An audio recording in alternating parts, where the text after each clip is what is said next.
पंजाब में एक ऑब्सक्योर सा रिलीजियस लीडर जो गांव गांव घूमता था, दारू ड्रग्स के खिलाफ दाढ़ी नहीं कटवानी, बाल नहीं कटवाने की प्रीचिंग करता था। वो पंजाब का one of the most prominent, influential और देश के लिए कहें उस हिसाब से देखें तो एक फ्रैंकेनस्टीन मॉन्स्टर। आज की इस वीडियो में मैं आपको उसी भिंडरावाले के राइज के बारे में बताऊंगा कि भाई ये भिंडरावाले का उदय कैसे होता है, एक अकबर रोड के इशारों पे। और दोस्तों, कैसे हो आप सब? उम्मीद करता हूँ ठीक हो गए। आजकल अभी देश में पिछले लगभग साल 2 साल से जब से वो अन्नदाताओं वाला आंदोलन हुआ था, उसके बाद से विशेष तौर पे, और अभी जो जस्टिन ट्रूडो ने, जो कनाडा वाले ने एक डिप्लोमेट को सस्पेंड कर दिया है भारत के, तो खालिस्तान का नाम सुना होगा। और जब खालिस्तान का नाम सुना होगा तो भिंडरावाले का भी नाम सुना होगा। आज की इस वीडियो में मैं आपको उसी भिंडरावाले के राइज के बारे में बताऊंगा कि भाई ये भिंडरावाले का उदय कैसे होता है। तो जी, बात है 1977 की। इमरजेंसी का दौर खत्म हुआ था, कांग्रेस ने लोकसभा चुनाव बुलाए थे और जो चुनाव हुए थे उसमें कांग्रेस की करारी हार हुई थी और देश में पहली बार सेंटर में नॉन कांग्रेस गवर्नमेंट बनी थी। इसी के साथ पंजाब विधानसभा में भी चुनाव हुए थे और वहां पे भी कांग्रेस की सरकार गिरी और शिरोमणि अकाली दल और जनता पार्टी के कोलिशन वाली सरकार बन गई। जो सरकार पंजाब में बनी उसके मुख्यमंत्री बने शिरोमणि अकाली दल के प्रकाश सिंह बादल। इन्होंने सरकार बनने के बाद, जैसे कांग्रेस के बहुत सारे नेताओं ने बहुत सारी एक्सेसेस की थी, ज्यादतियां की थी इमरजेंसी के दौरान, तो उनकी जांच वगैरह करवानी शुरू की। और साथ ही पंजाब प्रदेश के जो कांग्रेस के कुछ नेता थे, कुछ कार्यकर्ता थे, उनको जेल में डाल दिया।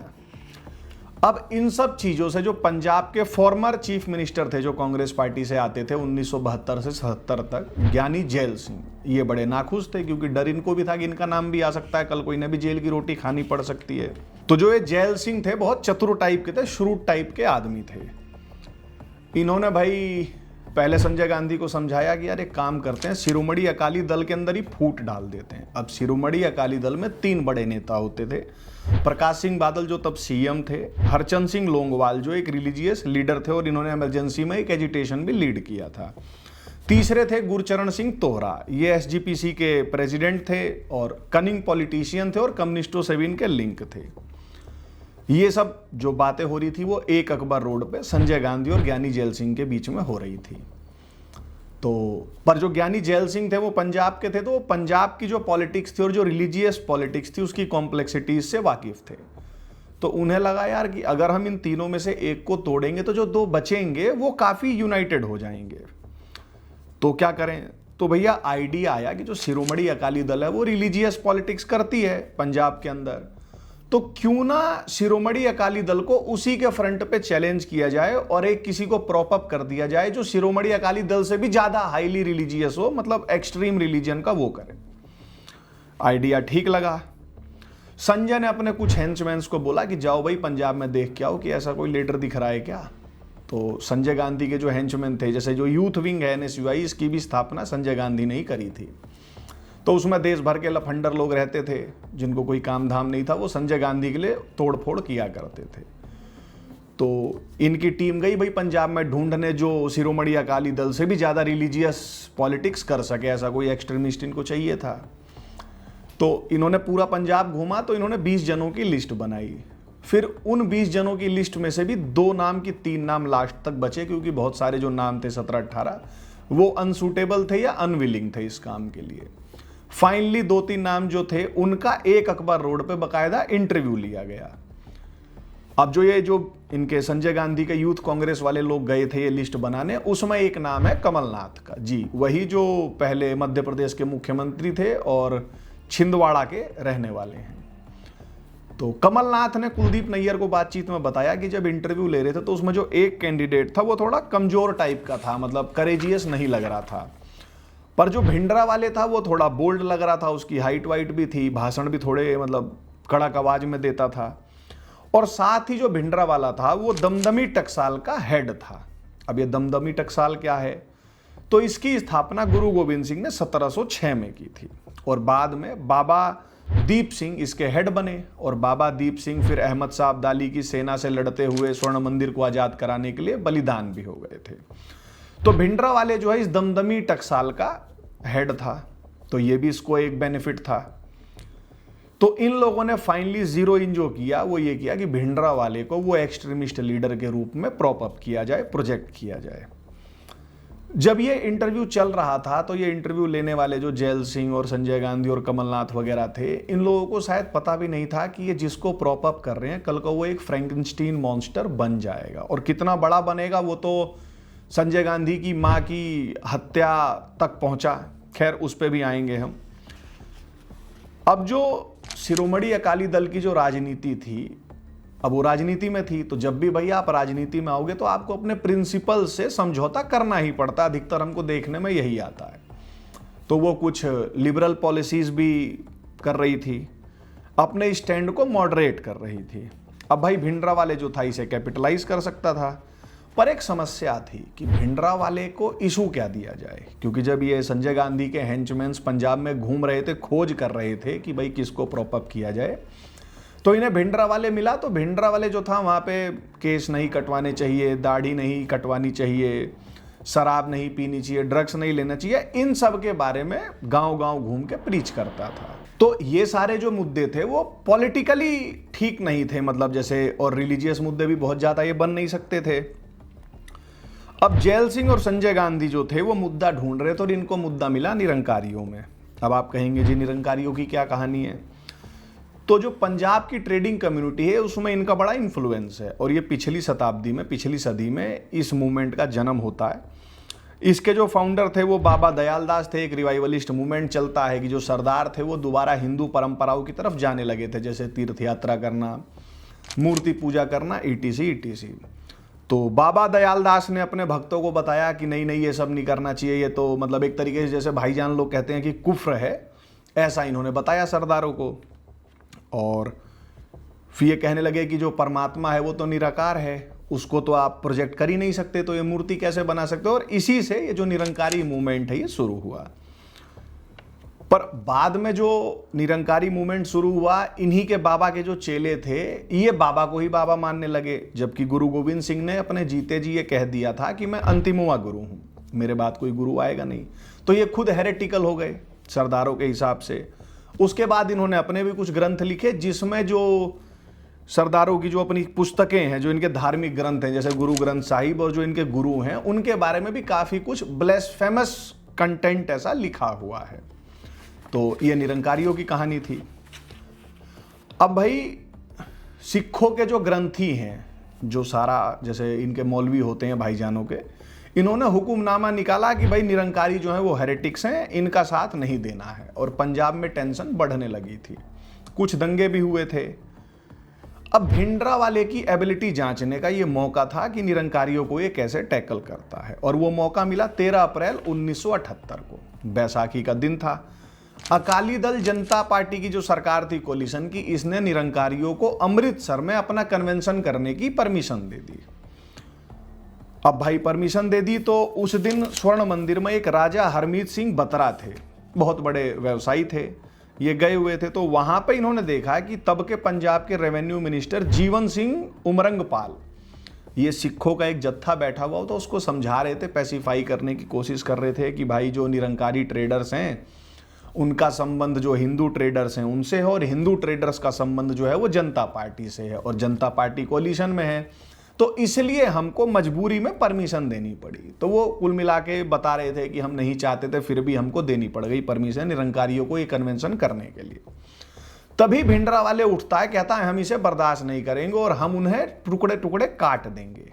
ठीक, तो ये पहली बार था जब ये जो रेवेन्यू मिनिस्टर थे और बहुत सारे लोगों ने भिंडरावाले को पहली बार देखा था। उसके बाद भिंडरावाले उठा, उसके साथ उठने वाला एक व्यक्ति था फौजा सिंह, ये एग्रीकल्चर इंस्पेक्टर था और अखंड कीर्तनी जत्था का नेता था। ये दोनों अपने भीड़ को लेके चले, तो रास्ते में एक जगह पड़ती है निहंगों का बुरका, यहां पे एक मिठाई वाले की दुकान थी, वो बेचारा हिंदू था, उसके इन्होंने हाथ काट दिए। उसके बाद ये अमृतसर जहां कन्वेंशन चल रहा था वहां पहुंचे। वहां पहुंचते ही फौजा सिंह ने अपनी तलवार निकाली और जो निरंकारियों के गुरु थे उस टाइम के, गुरु बचन सिंह, उनके गले पे लगा दी। इतने जो गुरु बचन सिंह का जो गार्ड था उसने तुरंत फौजा सिंह को गोली मार दी। जैसे ही ये गोली लगी तो वायलेंस एस्केलेट हो गया और इस पूरे वायलेंस में 12 सरदार और 3 निरंकारी मारे गए। 12 सरदार मार्टरडम को प्राप्त कर गए।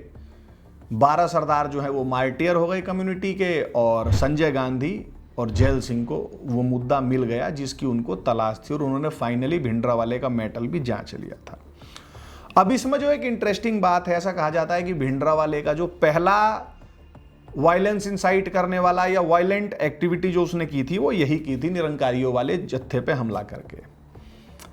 जो फौजा सिंह की पत्नी हैं, जो बीबी अमरजीत कौर, उनके अनुसार जब फौजा सिंह को गोली लगी तो भिंडरावाले वहां से भाग गया और भाग के स्वर्ण मंदिर चला गया, और इसके लिए फौजा सिंह की वाइफ ने कभी भिंडरावाले को माफ नहीं किया। और फौजा सिंह की मृत्यु के बाद इनकी वाइफ जो है वो गोल्डन टेम्पल में ही शिफ्ट हो गई वहां पे, और ये जो अखंड कीर्तनी जत्था था इसको लीड करती रही। और ये अखंड कीर्तनी जत्था जो था ये भिंडरावाले के मरते टाइम तक उसके लिए आप कह लो थॉर्न इन द फ्लैश या पेन इन द एश रहा। और अमरजीत सिंह कौर उन गिने चुने लोगों में थी जो भिंडरावाले को पब्लिकली ह्यूमिलिएट कर देती थी उसकी कोवर्डाइज के लिए, कि उसकी कायरता के लिए। खैर, पंजाब स्टेट कांग्रेस और जो कांग्रेस की एडवर्टाइजमेंट मशीनरी थी, इसने इसका पूरा श्रेय जो है वो भिंडरावाले को दिया। यही नहीं, दिल्ली की जो सिख गुरुद्वारा मैनेजमेंट कमेटी है, इसने ओपनली इस एंटी निरंकारी एजिटेशन को सपोर्ट किया, यानी भिंडरावाले को इनडायरेक्टली सपोर्ट किया। अब अकाली दल का डायलेमा क्या था कि भाई वो रिलीजियस पॉलिटिक्स करती थी, तो किसी हेरेटिकल मूवमेंट को वो सपोर्ट तो कर नहीं सकती थी, तो निरंकारियों को सपोर्ट नहीं कर सकती थी, बट सत्ता में थी तो ये जो भिंडरावाले और फौजा सिंह ने लॉलेसनेस की थी इसको भी सपोर्ट नहीं कर सकती थी, तो ना वो उगल सकती थी ना निगल सकती थी। अब ये सब चल रहा था, और इधर संजय गांधी और ज्ञानी जेल सिंह के दिमाग में एक चीज और आई, एक खुरापात कह सकते हैं। इनको अब भिंडरावाले को प्रमोट करने के लिए एक पॉलिटिकल पार्टी की जरूरत थी जो भिंडरावाले को प्रमोट करेगी और अकाली दल को स्टेट में हैरास करेगी। भिंडरावाले का मेटल ये चेक कर ही चुके थे ये निरंकारी वाले एजिटेशन में, और फाइनली ये जो निरंकारी वाले अटैक के लगभग 5-6 दिन बाद एक पॉलिटिकल पार्टी का फॉर्मेशन होता है। पार्टी का नाम रखा जाता है दल खालसा, और इसका प्रेसिडेंट बनता है एक स्टेनोग्राफर। और ये जो दल खालसा है ये महाराजा रणजीत सिंह की सेना का भी नाम था। इस पार्टी की जो पहली मीटिंग होती है, मतलब फाउंडिंग जो होती है, वो होती है चंडीगढ़ में। एक होटल है, होटल अरोमा। टोटल जो लोग आते हैं, जो खाने पीने का बिल होता है वो होता है 600 रुपये। और वो 600 रुपये का बिल जानते हैं कौन पे करता है? दल खालसा की फाउंडिंग मीटिंग में जो 600 रुपये का बिल था वो फॉर्मर पंजाब के कांग्रेस के जो चीफ मिनिस्टर थे ज्ञानी जेल सिंह, जो बाद में गृह मंत्री बने इस भारत देश के और फिर इस देश के राष्ट्रपति भी बने, उन्होंने ये 600 रुपये का बिल भरा था। इस 600 रुपये के बिल भरने पे बाद में उन्होंने डिनाई किया कि मैंने नहीं किया। तो सतीश जैकब करके एक पत्रकार होते थे, उन्होंने कहा है कि सरदार जी मेरे पास अब भी जो आपने बिल भरा था उसकी फोटो कॉपी है या जो भी फोटो है। उसके बाद से ये ज्ञानी जेल सिंह चुप हो गए थे। और वो जो स्टेनोग्राफर था वो गैस करो किसका रहा होगा? तो वो भी कांग्रेस के चंडीगढ़ के एक पूर्व सांसद का स्टेनोग्राफर था। और जो ज्ञानी जेल सिंह थे वो 600 रुपये की पेमेंट करने तक ही नहीं रुके, वो मतलब रेगुलरली चंडीगढ़ के जो पत्रकार होते थे, अमृतसर के जो पत्रकार होते थे, उनको फोन करते थे और बोलते थे कि दल खालसा से रिलेटेड जो खबरें हैं उनको अखबारों के फ्रंट पेज पे छापो। और ये रेगुलरली चलता था। और जो ऑपरेशन ब्लू स्टार के बारे में भारत सरकार ने जो व्हाइट पेपर निकाला था उसमें साफ साफ लिखा था कि जो ये दल खालसा, इसका मेन ऑब्जेक्टिव था एक सेपरेट सिख होमलैंड बनाना जो सॉवरेन हो, मतलब एक खालिस्तान देश बनाना जैसे पाकिस्तान बना है। और सोचें उस दल को फंडिंग, उसका आइडिया, वो दल बनाने वाला जो व्यक्ति था वो भारत का गृह मंत्री रह चुका है, मुख्यमंत्री रह चुका है एक राज्य का, और राष्ट्रपति रह चुका है। ये गलत नहीं होगा अगर मैं कहूं कि सही में ये देश राम भरोसे ही चल रहा है। खैर, भिंडरावाले जो था वो कभी भी उसने अपने जीते जी कभी खुल के या ऐसे मतलब डायरेक्टली उसने कभी खालिस्तान की डिमांड रखी नहीं। उससे जब पत्रकार सवाल पूछते थे वो कहता था कि अगर सरकार हमको खालिस्तान देगी तो मैं मना नहीं करूंगा। इसीलिए संजय गांधी और ज्ञानी जेल सिंह ने एक पॉलिटिकल पार्टी भी बना दी थी दल खालसा, और ये साइमल्टेनियसली दोनों को सपोर्ट करते रहे, फंड करते। अब संजय गांधी और ज्ञानी जेल सिंह ने जिस दल खालसा और भिंडरावाले को प्रॉप अप किया था शिरोमणि अकाली दल के खिलाफ, अब उसका जांचने का मौका मिला इन लोगों को 1 साल बाद कि भाई ये कितने कामयाब हुए डिस्टर्ब करने में। मौका आया 1 साल बाद इसके, जब एसजीपीसी के चुनाव थे। एसजीपीसी क्या थी? तो शिरोमणि गुरुद्वारा प्रबंधक कमेटी। एसजीपीसी मेजर फंडिंग करती थी शिरोमणि अकाली दल की। शिरोमणि अकाली दल का कब्जा था एसजीपीसी में, ऐसा भी कह सकते हैं। और एसजीपीसी जो थी वो पंजाब के गुरुद्वारों को कंट्रोल करती थी, जहां से एसएडी शिरोमणि अकाली दल पार्टी का मैसेज कन्वे होता था लोगों तक। संजय गांधी, जेल सिंह को बहुत ज्यादा उम्मीदें थी भिंडरावाले से, पर जब चुनाव के नतीजे आए तो ये लोग निराश हो गए, क्योंकि दल खालसा और भिंडरावाले समर्थित कांग्रेस या जो भी पार्टी थी उसको 140 में से मात्र 4 सीटें मिली। मेजोरिटी शिरोमणि अकाली दल जीत गई। और संजय गांधी और ज्ञानी जैल सिंह की उम्मीदें ऐसे ही नहीं थी, क्योंकि जो भिंडरावाले था वो फरीदकोट, फिरोजपुर और भटिंडा, जो शिरोमणि अकाली दल के गढ़ माने जाते थे, वहां पे बहुत पॉपुलर हो चुका था, बट रिजल्ट में ऐसा हुआ नहीं। इसी बीच अकाली दल के नेताओं में फूट भी पड़ गई। 1979 में सीएम बादल थे शिरोमणि अकाली दल के। आप सबको याद होगा जनता पार्टी की जो सरकार बनी थी इमरजेंसी के बाद, वो 5 साल का कार्यकाल पूरा नहीं कर पाई थी। दोहरी सदस्यता और चरण सिंह वर्सेस मोरारजी देसाई की राइवलरी में सरकार गिर गई थी। तो जो प्रकाश सिंह बादल थे वो इस पार्टी में टूट के खिलाफ थे, पर जो दूसरे थे गुरचरण सिंह तोरा, ये जनता पार्टी के टूट के समर्थक थे। तो इन नेताओं में भी फूट पड़ गई और 1980 का जनरल इलेक्शन आ गया। अब अगर ये संजय गांधी और ज्ञानी जैल सिंह चाहते तो पार्टी कमजोर हो ही चुकी थी, क्योंकि भाई वो तोहरा और बादल में ही दिक्कतें होने लगी थी। पर इनको लगा यार भिंडरावाले जैसा व्यक्ति बार बार कहाँ मिलता, इसको इस चुनाव में भी लिया जाए इसका लाभ। चुनाव आया तो भिंडरावाले, जो जीवन भर खुद को कहता रहा कि दल खालसा जो है वो मेरी पार्टी नहीं है, और उसने कभी नहीं ओपनली कहा या किसी भी प्लेटफॉर्म पे कहा कि दल खालसा मेरी पॉलिटिकल पार्टी है। वो बात अलग है कि दल खालसा को भिंडरावाले की पार्टी माना जाता था, माना जाता है। भिंडरावाले सदैव कहता था कि मैं पॉलिटिक्स का बंदा नहीं हूं, मैं तो रिलीजन का बंदा हूं। पर यह सब कहने के बावजूद भी भिंडरावाले ने 1980 के जनरल इलेक्शंस में कांग्रेस समर्थित 3 उम्मीदवारों का समर्थन किया। समर्थन नहीं, उनके लिए प्रचार किया। वो कौन लोग थे? तो एक थे आरएल भाटिया। ये कौन थे? तो पंजाब कांग्रेस स्टेट के प्रेसिडेंट थे। ठीक। दूसरी थी सुखबंस भिंडर। ये कौन थी? तो ये गुरदासपुर से कैंडिडेट थी। और ये पीएस भिंडर जो थे, जो इमरजेंसी में आईपीएस ऑफिसर थे सीनियर, और इन्होंने काफी हुक्म बजाया था। और बाद में इंदिरा गांधी ने इनको पंजाब का डीजीपी बना के भेज दिया था कि जाओ भिंडरावाले को टैकल करो। तो इनकी वाइफ थी। और तीसरे थे गुरदयाल सिंह ढिल्लों। ये कौन थे? तो ये लोकसभा के फॉर्मर स्पीकर थे और तरन तारण से ये कैंडिडेट थे। और सोचें भिंडरावाले की पॉपुलैरिटी का आलम ये था कि 2 कैंडिडेटों ने, आरएल भाटिया और सुखबंस भिंडर ने, पोस्टर छपवा दिए थे कि भिंडरावाले सपोर्ट्स मी, यानी भिंडरावाले हमारा समर्थन करता है, कृपया हमको वोट दें। और जो प्राणनाथ लेखी करके जनता पार्टी के कैंडिडेट थे जो गुरदासपुर से लड़े थे, उन्होंने तो यहां तक कहा था कि इंदिरा गांधी ने भिंडरावाले के साथ चुनाव प्रचार के दौरान स्टेज शेयर किया था। और जब इंदिरा गांधी और कांग्रेस पार्टी ने इस एलिगेशन को डिनाई किया तो प्राणनाथ लेखी ने बकायदा चिट्ठी लिखी कि आप तो उस दिन चुनाव प्रचार कर रही थी साथ में, अब आपकी पार्टी कह रही है कि आपका भिंडरावाले से कोई संबंध नहीं है।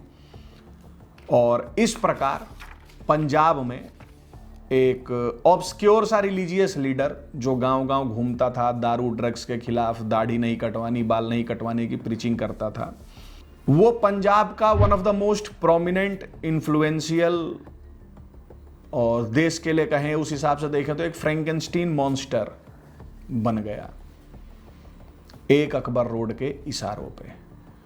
भिंडरावाले के बारे में और भी बहुत सारी कहानियां हैं, धीरे धीरे अगले एपिसोड्स में बताएंगे आपको। तब तक बने रहिए हमारे साथ। वीडियो अच्छी लगी तो शेयर करें, कमेंट करें।